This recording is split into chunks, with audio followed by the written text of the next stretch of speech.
आ, हर महीने की पहली तारीख को फोन की स्क्रीन पर वो एक मैसेज आता है ना, सैलरी क्रेडिटेड, और उसे देखकर चेहरे पे जो एक बड़ी सी मुस्कान आती है। हाँ, बिल्कुल। और सबसे मजेदार बात यह है कि वो मुस्कान 30 तारीख तक आते आते पता नहीं कहाँ गायब हो जाती है। हम सबके साथ ऐसा ही होता है। सही कहा। हम चाहे कितनी भी कस्में खा लें, डायरी में अपने सारे खर्चे लिख लें, या फिर वो दुनिया भर की एक्सेल शीट्स बना लें, लेकिन महीने के आखिर में मतलब बैंक अकाउंट अक्सर खाली मिलता है। एकदम सही बात है। और इसीलिए आज वेल्थ एफएम की इस डीप डाइव में हम इसी रहस्य को सुलझाने वाले हैं। हम ये समझेंगे कि आखिर ये पैसा इतनी जल्दी गायब कैसे हो जाता है। बिल्कुल।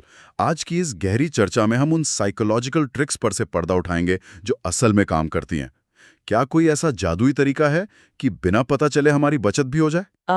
और मजेदार बात तो यह है कि जब लोग कहते हैं ना कि वो बजट बना रहे हैं, तो असल में वो सिर्फ अपने खर्चों का एक रिकॉर्ड बना रहे होते हैं।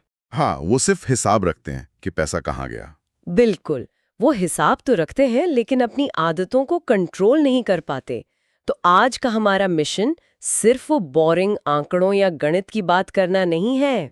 तो फिर आज हम किस बात पे फोकस कर रहे हैं? आज हम ये समझने की कोशिश करेंगे कि एक अमीर माइंडसेट और एक गरीब माइंडसेट के बीच असल में कौन सी मनोवैज्ञानिक दीवार होती है। क्योंकि जो पुरानी बजट बनाने की तकनीकें हैं वो असल जिंदगी के लालच और हमारी भावनाओं के आगे अक्सर फेल हो जाती हैं, राइट? हाँ, एकदम। और इसीलिए आज हम कुछ ऐसे बेहतरीन स्रोत सामग्री पर चर्चा करेंगे जो हमें पैसे बचाने के मनोवैज्ञानिक तरीके सिखाती हैं। बहुत बढ़िया।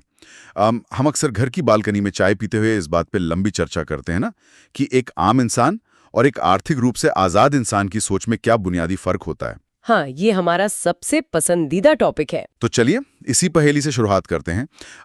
लोग बचपन से सुनते आ रहे हैं कि बजट बनाओ, अपने सारे खर्चे लिखो। बिल्कुल। लेकिन सच कहूं तो बजट बनाना किसी बेहद सख्त और बोरिंग डाइट प्लान को फॉलो करने जैसा लगता है। अरे ये तो बहुत ही सटीक तुलना है। डाइट प्लान की तरह ही लोग इसे बीच में छोड़ देते हैं। हाँ, मतलब इंसान 2 दिन तक उबली हुई सब्जियां खाता है और तीसरे दिन रात को छुपकर पूरा का पूरा पिज्जा खा जाता है। बजटिंग का भी क्या वही हाल नहीं है? एकदम वही हाल है।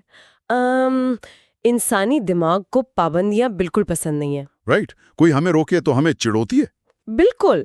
जब हम खुद से बार बार कहते हैं कि मुझे खर्च नहीं करना है, तो हमारा पूरा ध्यान, हमारी पूरी ऊर्जा उसी खर्च न करने की जद्दोजहद पर अटक जाती है। और इससे तो बहुत चिड़चिड़ापन होता होगा। हाँ, ये एक तरह की दिमागी थकावट पैदा करता है। फाइनेंस की भाषा में इसे डिसीजन फटीग कहते हैं। ओ, डिसीजन फटीग। तो इसीलिए वो सख्त बजटिंग वाले नियम अक्सर फेल हो जाते हैं। सही कहा। और यहीं पे एक बहुत ही अलग नजरिया काम आता है। इसे फिनेंस की दुनिया में पे योरसेल्फ फर्स्ट, यानी सबसे पहले खुद को भुगतान करें की रणनीति कहा जाता है। एक मिनट, खुद को भुगतान। पैसे तो हमारे ही बैंक अकाउंट में आए हैं ना। हाँ, पैसे हमारे ही हैं। तो जब हम मॉल में जाकर एक नई जैकेट खरीदते हैं या जूते लेते हैं, तो वो भी तो खुद पर ही खर्च कर रहे हैं। फिर ये खुद को पे करना अलग कैसे हुआ? यहीं पर सबसे बड़ा साइकोलॉजिकल फर्क है।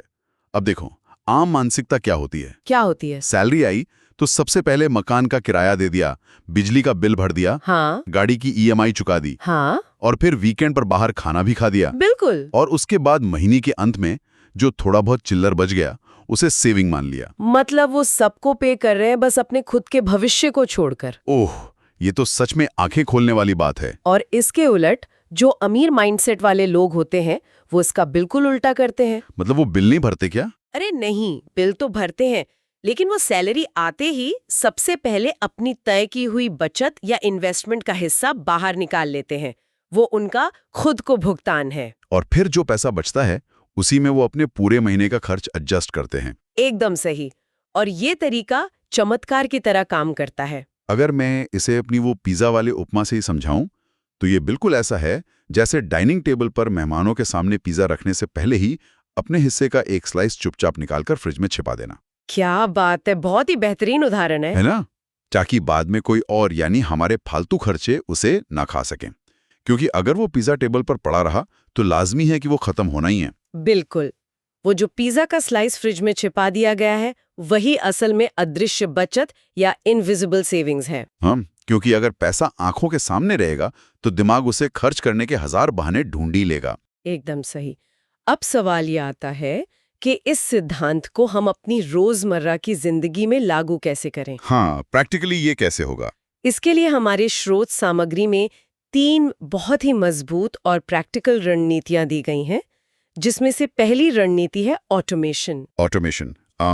तो क्या इसका मतलब ये है कि हम अपनी इच्छा शक्ति पर से भरोसा ही उठा लें और सब कुछ मशीनों पर छोड़ दें? बिल्कुल, हमें अपनी इच्छा शक्ति पर निर्भर रहने की कोई जरूरत नहीं है। ऐसा क्यों? क्योंकि विल पावर जो है ना, वो एक मोबाइल की बैटरी की तरह होती है, जो सुबह तो फुल होती है लेकिन दिन के अंत तक आते आते पूरी तरह डिस्चार्ज हो जाती है। हाँ, शाम तक तो बस लगता है कि अब कुछ नहीं सोचना। सही कहा। तो अपनी बैंकिंग एप्स के जरिए हम अपनी सेविंग्स को पूरी तरह ऑटोमेटिक कर सकते हैं। मतलब कोई नियम बना ले? हाँ, नियम बना लीजिए कि जैसे ही महीने की पहली तारीख को सैलरी आए, दूसरी तारीख को ही आपकी आमदनी का 20 या 30% हिस्सा अपने आप कट जाए। और वो कटकर कहाँ जाए? वो किसी ऐसे इन्वेस्टमेंट अकाउंट में चला जाए जिसे आप रोज-रोज चेक नहीं करते। ओह, मतलब आंखों से उछल तो दिमाग से भी उछल। एकदम सटीक बात। अगर वो पैसे हमें अपने मेन अकाउंट में दिखेंगे ही नहीं, तो हम उन्हें देखकर किसी फैंसी ट्रिप पर जाने का प्लान भी नहीं बनाएंगे। बिल्कुल नहीं बनाएंगे। और सबसे अच्छी बात यह है कि हर महीने पैसे अलग निकालने का वो जो मानसिक दुख होता है ना, वो भी महसूस नहीं होता। हाँ, क्योंकि हमें खुद अपने हाथों से कुछ नहीं करना पड़ता, सारा काम पीछे से सिस्टम कर रहा होता है। ये तो बहुत ही सॉलिड तरीका है ना? तो ऑटोमेशन ने हमारे बैंक अकाउंट को तो बचा लिया, लेकिन हमारे हाथ में जो स्मार्टफोन है जिससे हम रातों रात शॉपिंग करते हैं, उसका क्या? अरे हाँ, वो तो सबसे बड़ा दुश्मन है। रात को सोते सोते भी शॉपिंग हो जाती है। बिल्कुल। उस इम्पल्स बाइंग को कैसे रोकें, इसके लिए स्रोत में दूसरी रणनीति बताई गई है, 24 आवर्स का नियम। 24 आवर्स का नियम, ये क्या है? यह नियम अचानक होने वाले गैर जरूरी खर्चों को रोकने के लिए एक अछूत हथियार की तरह काम करता है। नियम बहुत सरल है। बताइए। जब भी कोई महंगी या फालतू चीज खरीदने का मन करे तो तुरंत अपना कार्ड मत निकालिए, बस खुद को 24 घंटे का इंतजार करने के लिए कहिए। लेकिन एक मिनट, ये सुनने में बहुत आसान लगता है।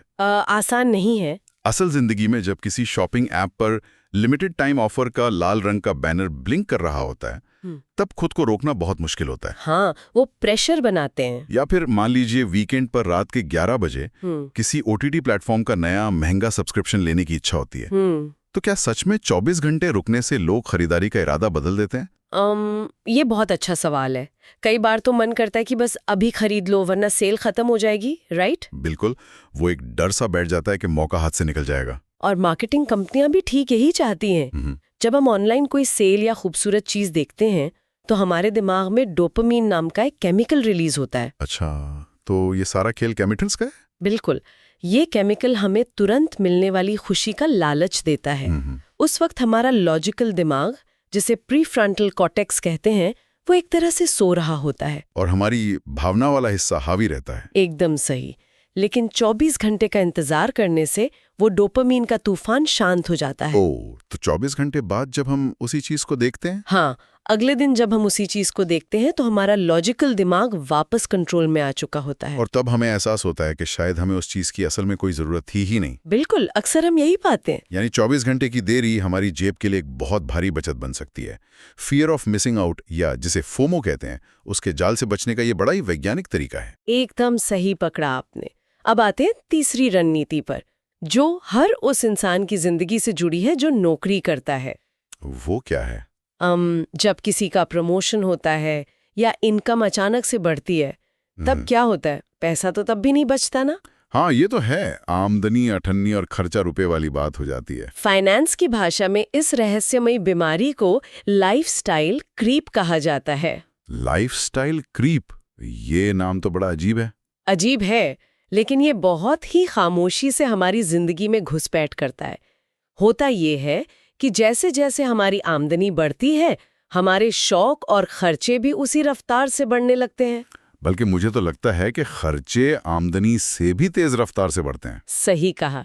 जब कोई पहली नौकरी में लगता है तो सड़क किनारे की चाय से भी खुश रहता है, लेकिन जैसे ही सैलरी दुगनी होती है, अचानक वो चाय कम लगने लगती है। हाँ, और उसकी जगह वो महंगी कैफे वाली कॉफी ले लेती है। बिल्कुल, कल तक जो चीजें हमारे लिए लग्जरी थीं, आमदनी बढ़ते ही वो हमारी बुनियादी जरूरत बन जाती है। अरे हाँ, एक आम घर की कहानी देखें तो हर इंक्रीमेंट के साथ गाड़ी का मॉडल बड़ा हो जाता है, फोन अपग्रेड होने लगता है और कपड़ों के ब्रांड महंगे हो जाते हैं। लोग अपनी इमेज को अपग्रेड करने में लग जाते हैं। और फिर सोचते हैं कि पैसा क्यों नहीं बच रहा। एकदम सही। और सबसे खतरनाक बात यह है कि इंसान को लगता है कि वो आर्थिक रूप से तरक्की कर रहा है, लेकिन गणित कुछ और ही कह रहा होता है। गणित क्या कहता है? अगर आमदनी 20% बढ़ी है और खर्चे भी 20% बढ़ गए हैं, तो आर्थिक रूप से इंसान वहीं खड़ा है जहां वो 5 साल पहले खड़ा था। ओह, ये तो बहुत गहरी बात है। असली बचत और वित्तीय समझदारी इसमें है कि जब इनकम बढ़े तो खर्चों का ग्राफ उसी तेजी से ऊपर ना जाए। तो फिर उस बढ़ी हुई आमदनी का करना क्या चाहिए? अगर इंक्रीमेंट हुआ है तो उस अतिरिक्त आमदनी का एक बहुत बड़ा हिस्सा सीधे इन्वेस्टमेंट में जाना चाहिए, ना कि सिर्फ अपनी लाइफस्टाइल को दुनिया के सामने चमकाने में। बहुत सही। चलिए, तो हमने अपने घर का डिफेंस तो मजबूत कर लिया, ऑटोमेशन कर लिया, 24 घंटे के नियम से इंपल्स बाइंग रोक ली और लाइफस्टाइल क्रीप से भी बच गए। बिल्कुल। लेकिन यहाँ मैं आपको थोड़ा रोकना चाहूंगा और एक ऐसा सवाल उठाना चाहूंगा जो अक्सर लोग पूछते हैं। हाँ, पूछिए। सिर्फ पैसे बचाने से या अपनी इच्छाओं को दबाने से तो कोई रातों रात अमीर नहीं बन जाता ना? ये तो सच है। लोग सोचते हैं कि अमीर बनने के लिए सिर्फ और सिर्फ बड़ा बैंक बैलेंस चाहिए या फिर कोई पुश्तैनी जायदाद चाहिए। बिना पैसों के सिर्फ दिमाग में कुछ सोच लेने से या एक माइंडसेट से कोई असल दुनिया में अमीर कैसे हो सकता है? ये एक बहुत ही जायज और गहरा सवाल है, लेकिन यहाँ सोचने का नजरिया थोड़ा उल्टा है। उल्टा कैसे? बैंक बैलेंस असल में माइंडसेट का नतीजा है, कारण नहीं। ये एक बहुत ही आम गलत फहमी है कि पैसा होने से अमीर माइंडसेट आता है। तो सच्चाई क्या है? सच्चाई ये है कि अमीर माइंडसेट होने की वजह से पैसा आता है। ये थोड़ा और समझाइए। एक गरीब माइंडसेट वाला इंसान सोचता है कि उसकी नौकरी ही उसकी इकलौती संपत्ति है। वो सोचता है कि मैं बस पाई पाई बचाकर एक दिन अमीर बन जाऊंगा। हाँ, आमतौर पर तो सब यही सोचते हैं। जबकि जो अमीर मान सकता है उसका पूरा फोकस एसेट्स यानी ऐसी संपत्ति बनाने पर होता है जो उसके लिए काम करे। इसको थोड़ा आसान भाषा में समझते हैं। फाइनेंस की दुनिया में ये दो शब्द बहुत भारी लगते हैं, एसेट्स और लायबिलिटीज। हाँ, ये शब्द थोड़े डराने वाले हो सकते हैं। तो क्या हम इसे ऐसे समझ सकते हैं कि एसेट्स वो चीजें हैं जो चुपचाप हमारी जेब में पैसा डालती रहती हैं और लायबिलिटीज वो हैं जो लगातार हमारी जेब से पैसा निकालती रहती हैं? बिल्कुल सरल शब्दों में यही परिभाषा है, लेकिन रोजमर्रा की जिंदगी में लोग इस फर्क को पहचान नहीं पाते। जैसे कि उदाहरण के लिए, जब एक आम इंसान एक महंगी कार ईएमआई पर खरीदता है तो वो समाज के सामने उसे अपनी संपत्ति या एसेट मानकर पेश करता है। लोग कहते हैं मैंने अपनी गाड़ी ले ली, मेरी प्रॉपर्टी है। लेकिन असलियत में शोरूम से बाहर निकलते ही उस कार की कीमत तेजी से गिरने लगती है। ऊपर से हर साल इंश्योरेंस, पेट्रोल और सर्विसिंग का भारी खर्चा अलग से। तो मतलब वो एक लायबिलिटी है जो लगातार जेब काट रही है। बिल्कुल। इसके उलट एसेट एक आम के बगीचे की तरह है। आम का बगीचा?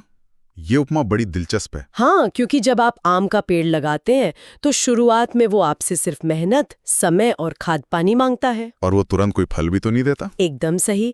लेकिन एक बार जब वो पेड़ बड़ा हो जाता है तो वो सालों साल बिना ज्यादा मेहनत के आपको और आपकी आने वाली पीढ़ियों को फल देता रहता है। तो असल जिंदगी में ये आम के पेड़ क्या हैं? स्टॉक्स, म्यूचुअल फंड्स, कोई रेंटल प्रॉपर्टी या अपना कोई बिजनेस खड़ा करना, ये सब आम के बगीचे हैं। ओह, समझ गया। गरीब माइंडसेट वाला इंसान हमेशा लाइबिलिटीज खरीदकर कंपनियों को और अमीर बनाता है, जबकि अमीर माइंडसेट वाला इंसान पहले एसेट्स बनाता है। इसी बात से मुझे उस क्रेडिट कार्ड और ईएमआई वाले मायाजाल की याद आ गई। हाँ, वो तो सबसे बड़ा जाल है। एक आम आदमी अपनी खरीदने की क्षमता या अफोर्डेबिलिटी को कैसे मापता है? वो ये नहीं देखता कि उस फोन की या उस गाड़ी की असल कीमत क्या है। तो वो क्या देखता है? वो बस ये देखता है कि क्या मैं इसकी महीने की 3000 रुपए की किश्त दे सकता हूँ। अगर हाँ, तो वो उसे खरीद लेता है। और यहीं पे सबसे बड़ी हार होती है। उस छोटी सी ईएमआई के चक्कर में लोग अपनी भविष्य की आजादी को आज की छोटी सी खुशी के लिए गिरवी रख देते हैं। ये तो बहुत ही डरावना सच है। अमीर माइंडसेट इस तरह काम नहीं करता। अगर उन्हें लग्जरी खरीदनी भी है तो वो पहले अपनी कमाई से एसेट्स बनाते हैं और जब उन एसेट्स से मुनाफा या ब्याज आने लगता है तो उस फ्री के पैसे से वो अपने शौक पूरे करते हैं। क्या बात है! मतलब सारा खेल इस बात का है कि हम अपने पैसे को बीज की तरह देखते हैं या फिर फल की तरह। बिल्कुल सही। चलिए, तो इस अमीर मानसिकता के 3 मुख्य स्तंभों को और गहराई से डिकोड करते हैं। स्रोत के मुताबिक इसका पहला स्तंभ क्या है? पहला स्तंभ है ग्रोथ माइंडसेट। ग्रोथ माइंडसेट, ये क्या होता है? एक फिक्स्ड माइंडसेट वाला व्यक्ति मानता है कि उसकी बुद्धिमत्ता और उसकी क्षमताएं सीमित हैं। अगर वो किसी काम में फेल होता है तो वो किस्मत को, हालातों को या इकोनॉमी को दोष देता है। हाँ, लोग अक्सर कहते हैं कि मार्केट ही खराब है या मेरे पास तो डिग्री नहीं है। बिल्कुल, लेकिन ग्रोथ माइंडसेट, जो कि वेल्थ क्रिएशन की असली नींव है, वो मानता है कि हर नई स्किल सीखी जा सकती है। मतलब वो हार नहीं मानते। वो गलतियों को हार नहीं मानते बल्कि एक डेटा की तरह लेते हैं जिससे अगली बार बेहतर किया जा सके। मतलब ये काम मेरे बस का नहीं है से लेकर मैं इस काम को कैसे सीख सकता हूं तक का जो मानसिक सफर है, वही ग्रोथ माइंडसेट है। बहुत ही शानदार तरीके से आपने इसे समेट दिया। अब बात करते हैं दूसरे स्तंभ की, जो मुझे लगता है कि सबसे ज्यादा गलत समझा जाने वाला विषय है, वैल्यू क्रिएशन। बिल्कुल, आम सोच ये होती है कि ज्यादा पैसा कमाना है तो ज्यादा घंटे काम करो। हाँ, लोग अक्सर ओवरटाइम करते हैं। लोग सिर्फ पैसे के पीछे भागते हैं, लेकिन अमीर माइंडसेट पैसे के पीछे नहीं भागता, वो समस्याओं के पीछे भागता है। समस्याओं के पीछे? वो क्यों? वो ये पूछता है कि मैं समाज की या अपनी कंपनी की कौन सी बड़ी प्रॉब्लम सॉल्व कर सकता हूँ। बाजार का एक सीधा सा नियम है। वो नियम क्या है? आप जितनी बड़ी समस्या सुलझाएंगे, जितनी मुश्किल समस्या सुलझाएंगे और जितने ज्यादा लोगों के लिए सुलझाएंगे, आप उतना ही पैसा कमाएंगे। ओह, मतलब पैसा तो बस उस वैल्यू का एक बाई प्रोडक्ट है जो आप दुनिया को देते हैं। एकदम 100% सच। लेकिन यहाँ मैं फिर से थोड़ा पुशबैक देना चाहूंगा। हाँ, बताइए। ये वैल्यू क्रिएशन वाली बात बिजनेसमैन, बड़े स्टार्टअप फाउंडर्स या एंटरप्रेन्योर्स के लिए तो एकदम सटीक बैठती है। बिल्कुल बैठती है। जैसे किसी ने घर बैठे कैब बुक करने की प्रॉब्लम सॉल्व कर दी तो वो करोड़पति बन गया। लेकिन एक आम इंसान जो 9 से 5 की नौकरी में फंसा हुआ है, वो अचानक से समाज की कोई बड़ी प्रॉब्लम कैसे सॉल्व कर सकता है? ये एक बहुत ही बेहतरीन सवाल है। क्या ये सिद्धांत नौकरी पेशा लोगों पर लागू ही नहीं होता? ये सोचना कि सिर्फ बिजनेसमैन ही वैल्यू क्रिएट कर सकते हैं, ये खुद में सबसे बड़ी फिक्स्ड माइंडसेट वाली सोच है। अच्छा, तो फिर एक कर्मचारी क्या करे? एक नौकरी पेशा इंसान भी पूरी तरह से वैल्यू क्रिएट कर सकता है। सवाल ये नहीं है कि आप रातों रात दुनिया बदल दें। तो सवाल क्या है? सवाल ये है कि आप जहां काम कर रहे हैं वहां कितनी वैल्यू दे रहे हैं। अगर एक कर्मचारी सिर्फ वो काम करता है जो उसे बताया गया है और ठीक 5 बजते ही लैपटॉप बंद कर देता है, तो उसकी वैल्यू बहुत सीमित है। हाँ, उसे तो कोई भी रिप्लेस कर सकता है। बिल्कुल, उसे कोई भी दूसरा इंसान आसानी से रिप्लेस कर सकता है। लेकिन अगर वो कोई नई स्किल सीखता है, अपनी कंपनी के किसी धीमे प्रोसेस को तेज बनाता है, या फिर अपने बॉस की कोई ऐसी समस्या सुलझाता है जिससे कंपनी का मुनाफा बढ़ता हो, एकदम सही, तो वो अपनी वैल्यू कई गुना बढ़ा रहा है। इसे क्या कहते हैं? इसे इंट्राप्रेन्योर कहा जाता है, यानी अपनी कंपनी के अंदर रहकर एक बिजनेसमैन की तरह सोचना। बाजार अंततः आपको आपकी दी गई वैल्यू के अनुपात में ही पैसा देता है, आपके काम के घंटों के अनुपात में नहीं। बिल्कुल सही निष्कर्ष निकाला आपने। ये सच में एक बहुत बड़ा नजरिया बदलने वाला पॉइंट है। हम घंटों के हिसाब से नहीं बल्कि अपने इम्पैक्ट के हिसाब से कमाते हैं। हाँ, और इसी घंटों की बात से जुड़ता है हमारी चर्चा का तीसरा और शायद सबसे कीमती स्तंभ, टाइम मैनेजमेंट। समय ही वो इकलौती चीज है जो दुनिया के सबसे अमीर इंसान और सबसे गरीब इंसान के पास बिल्कुल बराबर है। हाँ, हर किसी को दिन के 24 घंटे ही मिले हैं, कोई भी 25 घंटे नहीं खरीद सकता। बिल्कुल, एक गरीब माइंडसेट वाला इंसान पैसा कमाने के लिए अपना वक्त बेचता है। मतलब वो सोचता है कि मैं 2 घंटे की एक्स्ट्रा शिफ्ट कर लूंगा तो कुछ एक्स्ट्रा रुपए मिल जाएंगे, लेकिन उसकी एक सीमा है। जाहिर सी बात है, इंसान 24 घंटे में 25 घंटे तो काम नहीं कर सकता। तो फिर ऐसा क्या है जो अमीर लोग इस समय के साथ अलग करते हैं? अमीर लोग पैसे का इस्तेमाल करके अपना वक्त खरीदते हैं। वक्त खरीदते हैं? एक मिनट, ये तो किसी साइंस फिक्शन फिल्म जैसा डायलॉग लग रहा है। थोड़ा वैसा लगता है, लेकिन ये सच है। पैसे से कोई घड़ी को कैसे रोक सकता है या अपना समय कैसे खरीद सकता है? घड़ी को नहीं रोकते, बल्कि वो अपने सिस्टम ऐसे बनाते हैं कि उन्हें खुद हर जगह शारीरिक रूप से मौजूद ना रहना पड़े। ओह, समझ गया। वो उन कामों को दूसरों को डेलीगेट कर देते हैं जो उनका कीमती समय सोख लेते हैं, ताकि वो अपना पूरा फोकस सिर्फ उन चीजों पर लगा सकें जहां से सबसे ज्यादा वैल्यू क्रिएट होती है। एकदम सही। और सबसे अहम बात, वो ऐसे एसेट्स में निवेश करते हैं जैसे शेयर बाजार, रियल एस्टेट या कोई ऑटोमेटेड बिजनेस, जो उनके लिए तब भी काम कर रहे होते हैं जब वो गहरी नींद में सो रहे होते हैं। बिल्कुल, उनका पैसा उनके लिए एक वफादार कर्मचारी की तरह बिना थके 24 घंटे काम करता है। क्या बात है। तो कुल मिला के अगर हम आज की इस बेहतरीन और गहरी चर्चा को समेटें तो हमने देखा कि अमीर बनने की शुरुआत बैंक अकाउंट से नहीं बल्कि दिमाग से होती है। हाँ, ये सबसे बड़ा टेक अवे है। महीने के अंत में पैसे को जादुई तरीके से गायब होने से रोकने के लिए हमने पे योरसेल्फ फर्स्ट का सिद्धांत समझा। और ये भी जाना कि कैसे ऑटोमेशन नाम की तकनीक हमें हमारे ही खर्चीले हाथों से बचाती है। साथ ही हमने 24 घंटे के नियम से डोपामाइन वाले उस इम्पल्स बाइंग के फंदे को काटना सीखा। और लाइफस्टाइल क्रीप नाम की उस दीमक को पहचाना जो इंक्रीमेंट के साथ चुपके से आकर हमारी सारी अतिरिक्त आमदनी को चाट जाती है। और सबसे अहम बात, हमने एसेट्स और लायबिलिटीज के बीच का वो बुनियादी फर्क समझा जो असल में गरीब और अमीर माइंडसेट के बीच की सबसे बड़ी लकीर है। बिल्कुल। अपनी सोच को ग्रोथ की तरफ मोड़ना और समय को बेचने के बजाय पैसे से समय को खरीदना ही वित्तीय आज़ादी का असली रास्ता है। लेकिन हमारे सुनने वालों के लिए ये सारी बातें क्यों इतनी मायने रखती हैं? ये इसलिए मायने रखती हैं क्योंकि वित्तीय आज़ादी कोई गणित का फॉर्मूला या रटा हुआ पहाड़ा नहीं है जिसे कोई याद कर ले और अमीर बन जाए। तो ये क्या है? ये हमारे रोजमर्रा के व्यवहार, हमारी छोटी छोटी आदतों और हमारे माइंडसेट में एक गहरे बदलाव का सीधा नतीजा है। सही बात है। जब तक हमारा दिमाग संपत्ति और लायबिलिटी के बीच का फर्क नहीं समझेगा, तब तक दुनिया की कोई भी बेहतरीन एक्सेल शीट या कोई भी एडवांस बजटिंग ऐप किसी को अमीर नहीं बना सकती। बिल्कुल सही बात है।